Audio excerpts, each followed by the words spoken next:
level တွေခွဲရမယ် သူတို့ရဲ့တာဝန်တွေပေါ့တာဝန်တွေကိုဘယ်လိုခွဲရမလဲ JD တွေ GS တွေကိုကြည့်ရတာပြီးရင်နောက်တစ်ခုကဘာကြီးစဉ်းစားအောင်ပါလဲ performance prison မှာ KIA ရဲ့ KPI ရဲ့နောက်တစ်ခုကကြတော့ level ခွဲတယ်နော် level ခွဲတဲ့အခါမှာ2မျိုးရှိရယ်ဘယ်လို level တွေဘယ်လို level တွေကိုလည်းဖက်ပြီးဆောနာပဲချက်ပြောခဲ့နော် position ရဒါပေမဲ့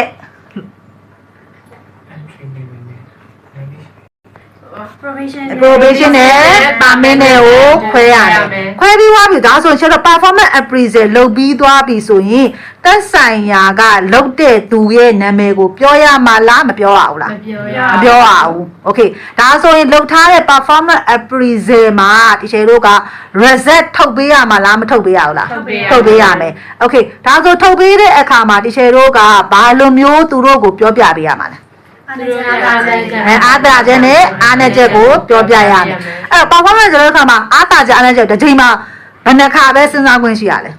တစ်ခါပဲစဉ်းစားခွင့်ရှိရ performance appraisal မှာအဆင့်သတ်မှတ်လားသတ်မှတ်တယ်အဆင့်သတ်မှတ်တယ်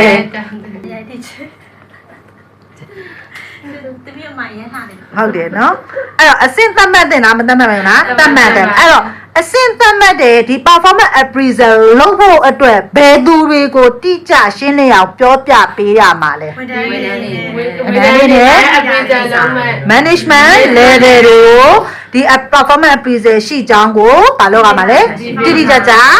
ရှင်းပြပေးရမယ် okay ဒါလိုမျိုး performance appraisal လုပ်ဖို့သူတို့ကိုဘယ်လိုနေရာတွေစီစဉ်ပေးရမှာလဲသူတို့နည်းနည်းတိတ်ဆိတ်တဲ့နေရာအခန်းတွေစိတ်ချင်းချင်းနဲ့ဆုံးဖြတ်လို့ရအောင်ဘာဖြစ်လို့လဲဆိုတော့သူ့ဘာသူတယောက်တည်းအေးအေးဆေးဆေးနဲ့ဆုံးဖြတ်ချက်တွေမှန်ကန်စေဖို့အတွက်နှောက်ယှက်ကင်းရှင်းတဲ့နေရာမျိုးတွေစီစဉ်ပေးရမယ် okay အဲ့ဒါမျိုးအဆင့်ဘယ်လောက်စီသတ်မှတ်လို့ရလဲမပေါ့တက်ကနေ80ပေါ့အဆင့်ဟုတ်လားတော်တင်ကောင်းတယ်လား9ခု